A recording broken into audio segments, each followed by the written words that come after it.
Muy buenas tardes, señoras y señores. Bienvenidos al atardecer de este miércoles, día 27 de noviembre de 2024.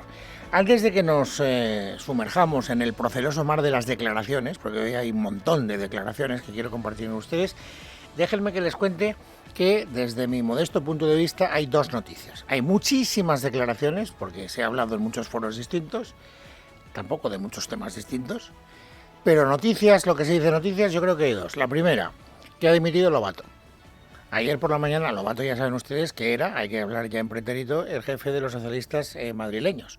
Ayer madrugó el hombre mucho y compareció ante los medios de comunicación para decir que resistía, siguiendo el ejemplo de Pedro Sánchez. Pero debe ser que su carácter no es tan resiliente como el de Pedro Sánchez, porque pocas horas después ha comunicado por carta que se larga. Y la carta es de folio y medio y naturalmente solo les voy a leer 4 líneas. La primera dice que se va para poner freno a una situación de enfrentamiento y división grave que se estaba generando en su partido. Segundo párrafo. Yo no creo en la destrucción del adversario, en la aniquilación del que discrepa y del que piensa diferente. Insisto, para mí la política es otra cosa. Y tercero, y destacado, porque me parece que aquí es donde está la carga de profundidad del torpedo a la línea de flotación del PSOE. Fíjense, sin duda, mi forma de hacer política no es igual, ni quizá en ocasiones compatible con la que en una mayoría de la dirigencia actual de mi partido tiene. Ahí queda eso. Bueno, como no me puedo enrollar mucho, pues que sepan ustedes que ha dimitido y que ha escrito una carta donde, entre otros párrafos, dice lo siguiente. Bueno, no han valorado, se han quitado de en medio los miembros del gobierno que han sido preguntados por esta dimisión. La portavoz del gobierno ha sentado, digamos, la línea, nos ha enseñado por dónde iba el argumentario del día.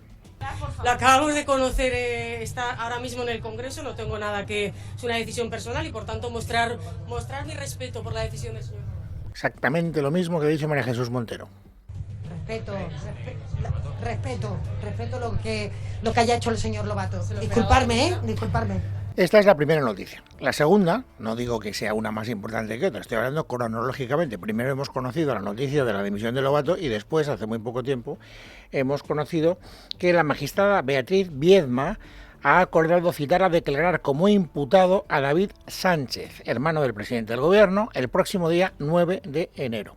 Y también ha acordado solicitar al BBVA que verifique si el hermano del jefe del gobierno cuenta con 1.400.000 euros en una cuenta corriente de esa entidad financiera. Y estas dos decisiones que ha tomado la magistrada las toma o vienen motivadas por un informe que ha recibido de la UCO, de la Unidad Central Operativa de la Guardia Civil, donde los investigadores aprecian, y esto es entrecomillado, indicios de criminalidad relativos a delitos contra la administración pública. Esta es la segunda noticia del día, digo como noticia. Todo lo demás, se lo decía al principio, es un proceso más de declaraciones. ¿Por qué?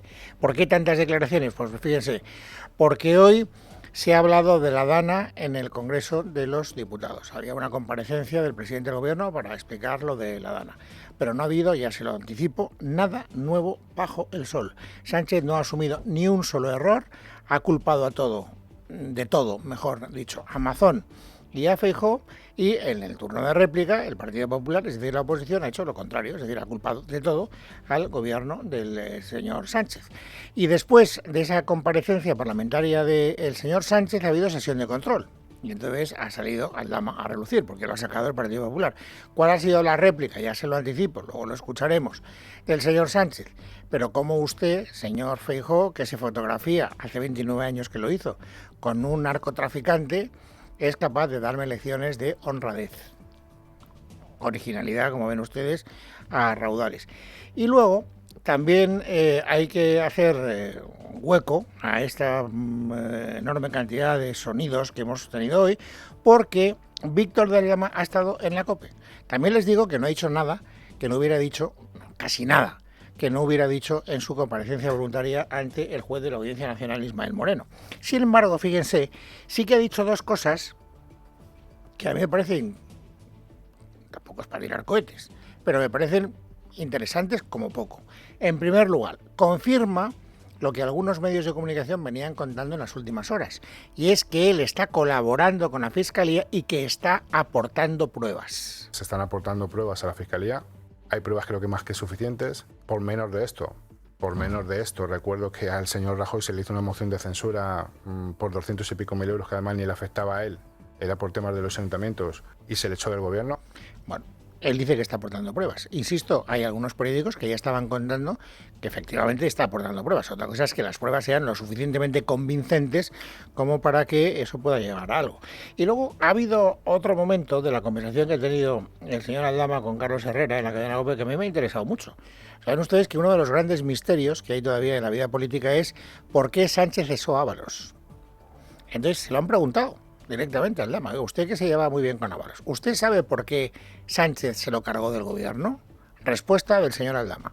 Dicho por el señor Ábalos, es por un informe del CNI en el que no solamente vienen distorsiones o pagos raros en diferentes cosas, no solamente por el tema de las mascarillas, sino por otros temas personales del señor Ábalos, que creo que tampoco yo tengo por qué hablar o decir nada. Los líos de faldas. También es verdad que lo habían publicado varios periódicos, varios medios digitales, sobre todo Detective, sobre todo Ketty Carat, que yo creo recordar que fue la primera que nos contaba los líos amorosos que tanto dinero nos costaron a los contribuyentes del señor Ábalos. Pero al margen de esa segunda cuestión, que forma iba a decir que forma parte de la vida privada, y es verdad, en parte sí y en parte no. O sea, es la vida privada de Ábalos, pero algunas de las cosas que hacía Ábalos en su vida privada, pues las sufragábamos sin saberlo nosotros. Por lo tanto, no es tan privado como al señor Ábalos le gustaría, en teoría. Pero a mí me interesa mucho más la primera parte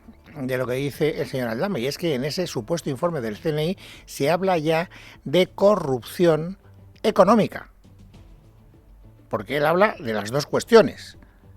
Primero de los pagos y después de las faldas. Las faldas no me interesan mucho. Los pagos sí. Y no solo me interesan a mí. Fíjense, hoy en el Congreso de los Diputados, es verdad que solo ha sido un grupo, pero es un grupo que se supone que apoya al gobierno. Bueno, de hecho apoya al gobierno, porque Podemos, ya saben ustedes que la fuerza se va por la boca. Dice muchas cosas, pero luego a la hora de la verdad está ahí en primer tiempo de saludo y hasta ahora no ha puesto al partido gobernante en ningún aprieto serio. Bueno, pues hoy Ione Belarra, después de haber escuchado esto que han escuchado ustedes del Lama, le ha preguntado lo siguiente, le ha dicho esto al presidente del gobierno. Queremos saber si usted cesó al señor Ábalos en julio del 2021 porque tuvo conocimiento de sus actuaciones al margen de la ley.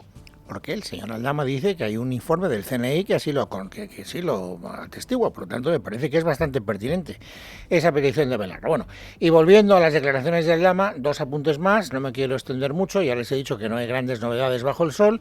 La primera, pues que el hombre tiene miedo. Pues no puedo decir que no, pero pues creo que cualquier cosa que me pasara en este momento apuntaría a quien tiene que apuntar, pero bueno, sí sé que me tengo que cuidar, claro que tengo miedo. Resumen del resumen, la pregunta de Carlos Herrera y la respuesta de Aldama. Señor Aldama, ¿pudo esto asentarse sin Sánchez enterado y dando permiso a todo, cree usted? No, y digo no firmemente porque el señor Sánchez, además comprobado por mí, si no llamaba 6-7 veces al día al señor Ábalos, no le llamaba ninguna vez. Esto también lo dijo delante del juez. Por eso les decía al principio que así grandes novedades bajo el sol no hay. Salvo, insisto, esta explicación del cese de Ábalos que yo no había escuchado nunca y luego la certificación de que efectivamente está aportando pruebas ante la Fiscalía. De Aldama se ha hablado también, aquí hago un salto cronológico, porque primero ha sido la comparecencia de Sánchez para hablar de la Dana. Y después ha sido la sesión de control, que se ha retrasado tanto que todavía a estas horas continúa la sesión de control. Pero la parte más importante de la sesión de control era el encontronazo dialéctico entre el jefe de la oposición, Feijóo, que sabíamos que iba a preguntar por Aldama, y la respuesta del presidente del gobierno. 1 minuto 24 segundos. Dura el montaje que hemos hecho. Lo digo para que ustedes lo sepan. Efervescencia dialéctica, bastante. Novedad, ninguna. El señor Aldama tenía pase VIP en el PSOE y en su gobierno. Acompañaba en sus viajes a su gobierno. Medió en operaciones millonarias con su gobierno. Tenía contacto con Delsi y conoce lo que oculta su gobierno. Fue condecorado por su gobierno y compartía negocios con su esposa. Con todos estos hechos, ¿de verdad que el señor Aldama es un don nadie? Fíjese, la Fiscalía da credibilidad a su testimonio. ¿La Fiscalía Anticorrupción también es facha? Dice usted que no hay que creerle porque es un presunto delincuente imputado por la justicia. ¿Y entonces hay que creer a su esposa? ¿Hay que creer a su hermano? ¿Sabe a quién puede creer usted? ¿Sabe quién le cree a usted en España? Nadie. A ver, usted puede darme lecciones pocas, pero ninguna le voy a aceptar, usted que habla de amistad, de alguien que tuvo como amigo a un delincuente, a Marcial Dorado, a un narcotraficante. Tampoco puede usted dar lecciones a este partido, al que yo dirijo, cuando usted se sienta en el despacho de una sede que ha sido financiada su rehabilitación en B, señoría. No puede. Tampoco pueden ustedes dar lecciones de nada cuando han sido el único partido político de este país condenado por financiación irregular. Tengo poco tiempo y mucha pereza para comentar esta réplica del señor Sánchez. Tengo poco tiempo porque hay muchas cosas que contar y el tiempo es el que es. Y mucha pereza porque yo no sé cuántas veces a lo largo de mi vida profesional he escuchado esta misma respuesta y esta misma invocación. Les puedo asegurar que más de 100. Y no exagero, más de 100. Por eso me da pereza. Pues ya está. Esto es lo que he dicho. Mi obligación es ver, oír y contar. Lo he oído y lo cuento. Y ustedes ya lleguen a la conclusión que consideren oportuna. Después, bueno, no quiero omitir, no tengo tiempo para contarlo con detalle, pero no quiero omitir que también en la sesión de control ha habido algunos encontronazos interesantes entre, primero, Cayetana Álvarez de Toledo y después Borja Semper, en ambos casos con el ministro de la Presidencia, con Félix Bolaños. Y nada nuevo bajo el sol, mucha efervescencia dialéctica y lamento no tener tiempo suficiente para sacar algún fragmento de esos enfrentamientos que siempre están bien porque sobre todo Cayetana Álvarez de Toledo ya saben que lo cuida mucho y suele ser extremadamente eficaz en las preguntas que le hace al señor Bolaños. Bueno, y ahora llegamos a lo de la Dana, a la comparecencia voluntaria del presidente del gobierno, voluntaria y tardía, las cosas como son, del presidente del gobierno para dar explicaciones sobre la conducta del gobierno el día terrible del 29 de octubre de este año. Bueno, antes de que se produjera la sesión de control se ha producido este debate y en el debate se ha hablado de la Dana, pero no solo se ha hablado de la Dana. En el debate de la Dana también se ha hablado de corrupción. Fíjense, por ejemplo, lo que decía en un momento, en un pasaje determinado, el señor Feijóo. Viene a esta Cámara a hablar sobre las riadas, pero no lo hace por los afectados, lo hace por usted, como siempre, para esconderse de los casos de corrupción que llevan su nombre. Y fíjense, si están sentados, no corren peligro, si no están sentados, mi consejo particular es que se sienten, no vaya a ser que el sobresalto les vaya a provocar a ustedes algún tipo de susto especialmente peligroso.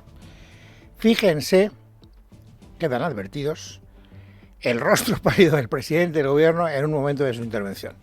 Ustedes tienen un concepto muy patrimonialista del Estado, muy patrimonialista, que les hace pensar que tienen derecho a usar las instituciones en beneficio de sus familiares y de sus amiguetes. Sí. Por supuesto que sí.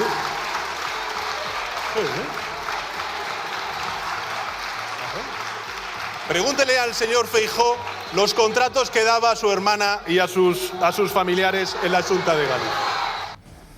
Bueno, pocos minutos después llegaba esa noticia que les daba al principio de que la jueza llama a declarar al hermano de Pedro Sánchez, a David Sánchez, después de haber leído un informe de la UCO, donde le quiere interrogar como imputado por supuestos delitos contra la administración pública y además le pregunta al BBVA si es verdad que tiene 1.400.000 euros en una cuenta no declarada. Bueno, pues eso ha ocurrido pocos minutos después de que hablara del amiguismo y del aprovechateguismo de la oposición en la vida pública. Bueno, sin comentarios. Esto que acabamos de escuchar era en la comparecencia sobre la Dana, para que vean ustedes también la importancia que le han querido dar a la tragedia que se está viviendo en Valencia. Ya sabemos que todavía en los pueblos afectados están diciendo, oiga, que es de lo mío. Me han prometido ayuda y aquí la situación sigue siendo absolutamente calamitosa. Bueno, el resumen del resumen, como verán enseguida, es que el gobierno todo lo hizo bien, el gobierno central, y el gobierno autonómico todo lo hizo mal. Pero a Sánchez había una cosa que le preocupaba por encima de ninguna otra, en mi opinión. Y esto es lo que quiero recalcar, porque me parece que ha sido el eje central de su intervención. Saben ustedes que en las calles de Valencia, sobre todo de los pueblos afectados, empieza a acuñarse un eslogan: solo el pueblo salva al pueblo. Que los políticos no podemos esperar nada. El sistema está afectado. La gente está hasta el gorro de la clase política y los políticos no se quieren enterar. Por lo tanto, en ese contexto, ¿qué le interesaba al presidente del gobierno?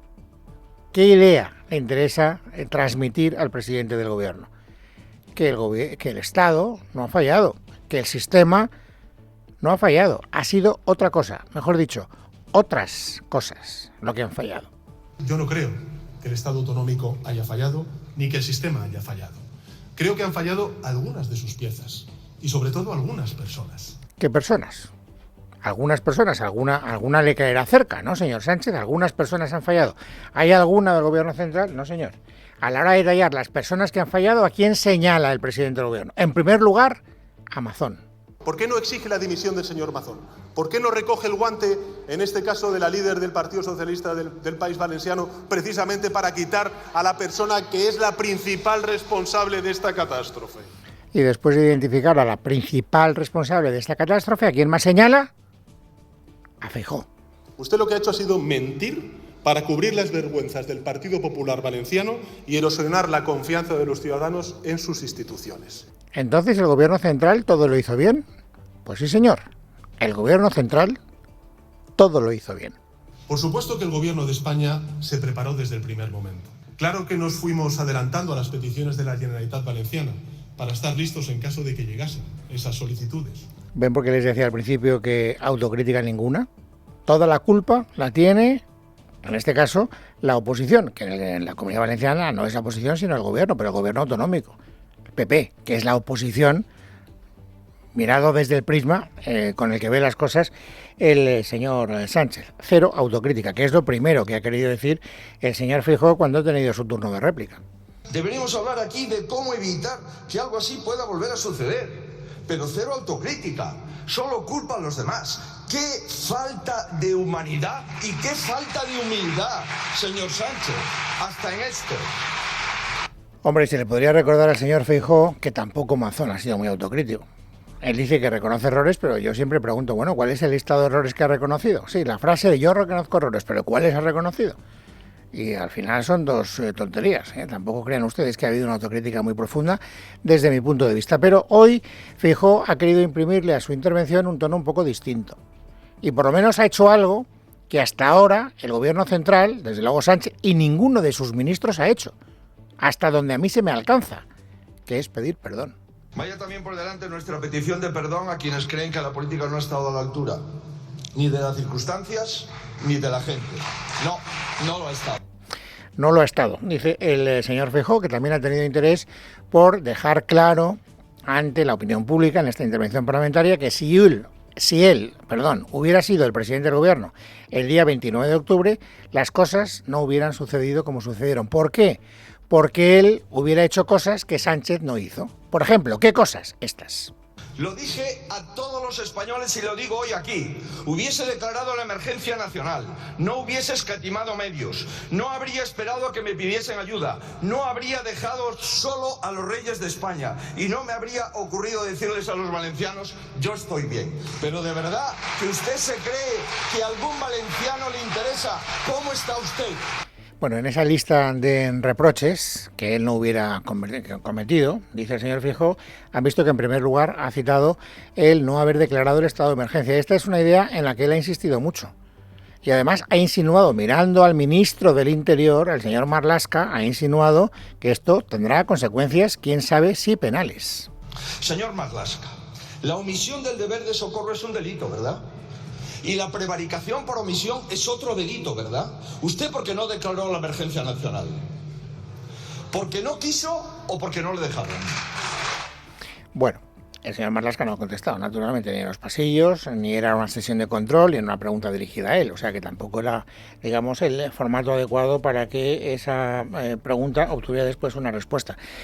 No quiero simplificarlo mucho, estoy contándoles lo que ha dicho el señor Sánchez y lo que ha dicho el señor Feijóo, el jefe del gobierno y el jefe de la oposición. Han hablado todos los grupos parlamentarios. En la oposición ha hablado también Abascal. Y Abascal es curioso porque quiere repartir a diestro y siniestro. Es decir, al PP y al PSOE. Todos tienen la culpa de algo, escúchenle. Señor Feijóo, el señor Sánchez es el responsable último de esta tragedia. Y ustedes de momento son responsables de que Pedro Sánchez siga sentado en el banco azul, porque durante estos años se han negado a hacer una oposición de verdad. Porque han pactado con él y con esos pactos le han fortalecido. Bueno, es verdad que ya desde hace bastantes meses el partido que lidera el señor Abascal, porque no solo es el señor Abascal, es Pepa Millán, es Fuster, es cualquier interlocutor de Vox, cada vez que tiene una oportunidad arremete contra el Partido Popular. Me imagino que como estrategia política eso tiene cierto sentido, porque ellos quieren crecer electoralmente robando el electorado al Partido Popular. En el caso que nos ocupa, como el telón de fondo era la corrupción y todas las declaraciones de Aldama ante el juez, hoy ante la COPE, Abascal tampoco ha querido, digamos, empatar el partido. Se ha metido con el Partido Popular, pero a la hora de buscar un culpable fundamental de la situación que estamos viviendo, la ha encontrado en Pedro Sánchez. Pedro Sánchez no dirige un gobierno. Pedro Sánchez dirige una macrorred de corrupción. Una macrorred de corrupción política, económica y moral. Y desde hace tiempo hace uso de todas las instituciones del Estado, sin ningún tipo de límite, para eludir la acción de la justicia. En eso está verdaderamente ocupado. Bueno, miércoles 27 de noviembre de 2024. Han pasado más cosas, bastantes más cosas. Así que completemos el paisaje informativo sobresaliente del día. Noelia Bautista, bienvenida. Buenas tardes. Buenas tardes, Luis. Sin duda es esta una tarde en la que van a ser muchas las reacciones a la vista de todos los frentes abiertos, entre ellos, como citabas, el caso Koldo, sobre el que, como van a escuchar, hay quien celebra, dice, no haber sabido nada de nada. Escuchen a Emiliano García Paje. Yo lo que tengo, la suerte personal, es que como no me llevaba bien con casi ninguno de los que salen ahí, a mí no me han dicho nada. O sea, lo mejor para mí es no conocer a ninguno. Estupendo. Y a los que conozco por política, como tampoco he tenido buena relación ni buen rollo, pues me he librado, aunque probablemente los que tienen intención de corromper llaman a aquellas puertas que son corrompibles. Aquí lo tendrían crudo. De hecho, incluso por mediación de Aldama, se nos intentó colar un contrato de mascarillas a través del aeropuerto de Ciudad Real, que les sonará por otras cosas, no por lo que debe sonar, sino por otras cosas. Y nos negamos, este señor que está detrás de mí se negó en rotundo, no nos olió bien, punto. Paje, por cierto, que avisa de que a España cada vez le queda menos Estado tras conocer que el gobierno catalán de Salvador Illa va a asumir en breve las competencias en materia de inmigración. Continúan también, como les decía, las reacciones a la marcha de Juan Lobato, en este caso en las filas del Partido Popular, donde lamentan la decisión cuando lo que ha hecho, dicen, es denunciar lo que se pretendía desde Moncloa. Borja Semper. Le deseo lo mejor al señor Lobato y ojalá en España se premiara la coherencia y... Lo siento mucho por Juan y le deseo lo mejor en lo personal. Bueno, pues bien diferente es la postura del gobierno de Isabel Díaz Ayuso, que están de vuelta de su viaje a Corea del Sur. Acaban de asegurar fuentes de su gobierno que Lobato cometió graves actos delictivos en consonancia con sus compañeros de partido y dicen textualmente, si se matan entre ellos no significa que sean mejores. Palabras también en los pasillos del Congreso, donde los ministros que no escriban a la prensa no solo se han referido a estos dos casos, también se han referido a la DAN. Hace unos minutos, la ministra y lideresa del PSOE valenciano, Diana Morán, ha insistido en pedirle a Feijóo que cese a Carlos Mazón y para ello asegura que contará con los votos de su partido. Hoy tampoco he escuchado al señor Feijóo lo que me hubiese gustado escuchar, que es una destitución inmediata del señor Mazón. El señor Feijóo no puede seguir poniéndose de perfil en esta crisis. En manos del Partido Popular y del señor Feijóo está destituir al señor Mazón. Los votos del Partido Socialista Valenciano los tienen. Mazón, por cierto, envuelto ahora en la polémica por haber eliminado ese tope salarial para los nuevos fichajes de su gobierno de la recuperación para que no pierdan poder adquisitivo al haber aceptado esos nuevos cargos. En tribunales, atención porque el Supremo ha ordenado a la Fiscalía que conserve la grabación de Álvaro García Ortiz y su número 2 revisando su móvil durante el registro de su despacho por parte de la Unidad Central Operativa de la Guardia Civil el pasado día 30 de octubre. Una grabación cuya existencia fue denunciada por la Asociación Profesional e Independiente de Fiscales, la APIF, y que ahora el juez solicita cita, se escudan fuentes de la Fiscalía General del Estado en que esas imágenes se produjeron horas después, dicen ellos, después de que el Instituto Armado hubiese copiado el dispositivo de García Ortiz. Más asuntos que contar a esta hora porque en el Pleno del Congreso hay quien ha utilizado la sesión para hablar de otras cuestiones que le preocupan. Uno de ellos ha sido el portavoz del PNV. Atentos a Aitor Esteban porque el nacionalista vasco ha sido claro, le ha dicho a Pedro Sánchez que no van a apoyar de ninguna manera ningún decreto que incluya medidas más allá de la DANA y tampoco van a dar su visto bueno al gravamen energético. Es cierto que comenzamos a discutir con el Gobierno un posible acuerdo sobre el impuesto a las energéticas, pero como sabe el Gobierno, no llegamos a cerrar finalmente las condiciones del diseño que nos presentaron, ni en lo que respecta a los elementos del impuesto y su posible concertación, ni tampoco sobre los puntos de conexión. No sé qué acordaron hacer o presentar entre el Gobierno y Podemos, pero con nosotros ni ellos ni ustedes hablaron nada y por consiguiente no nos sentimos ni obligados ni interpelados por sus urgencias. Impuesto al que se ha referido también el líder de UGT en la clausura del Congreso Confederal, en el que Pepe Álvarez ha sido elegido por tercera y última vez con un respaldo de casi el 80% de los votos. Pero ¿qué coña es esta hora que dice, no, es que sí, no sé qué, no vamos a poder invertir en Tarragona y vamos a ir a invertir a Portugal? El chantaje de una multinacional que hace 4 días era una empresa española. El chantaje de una multinacional que hace 4 días, compañeros y compañeras, contribuimos todos y cada uno de los españoles y de las españolas para que hoy pueda ser lo que es. No podemos cuestionar el 100% de un impuesto que efectivamente es absolutamente necesario para repartir la riqueza que se genera en nuestro país. Por cierto, que de lo que no ha dicho nada Pepe Álvarez es de la condena al que fuera secretario general de UGT en Andalucía, Francisco Fernández Sevilla, 3 años de cárcel y también al pago de una multa de 50 millones de euros por falsedad y fraude en la gestión de subvenciones públicas. Y más votaciones, la que ha tenido lugar en el Pleno del Parlamento Europeo. Escuchen. Vote is closed and it is adopted. Congratulations. Así como acaban de escuchar, se ha dado luz verde al nuevo Ejecutivo Comunitario de Ursula von der Leyen con 370 votos a favor, 282 en contra y 26 abstenciones. Comisión que echará a andar el próximo domingo 1 de diciembre con 7 vicepresidencias, entre ellas la de transición justa y competencia que ostentará la española Teresa Rivera. A ella ha dedicado von der Leyen parte de su discurso. Escuchen. Contaremos con Teresa Rivera, nuestra primera vicepresidenta ejecutiva para una transición limpia, justa y competitiva.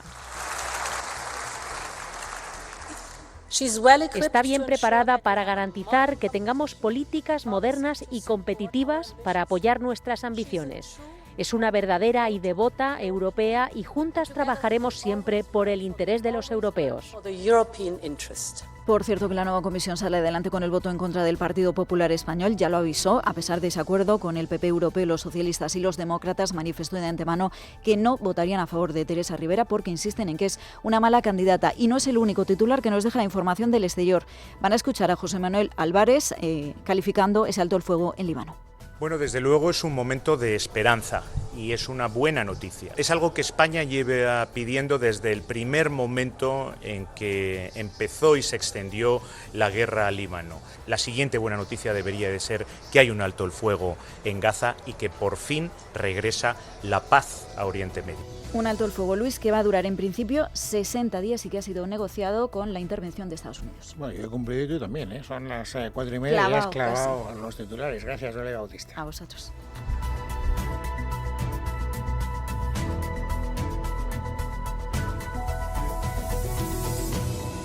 En casa de Herrero, Es Radio.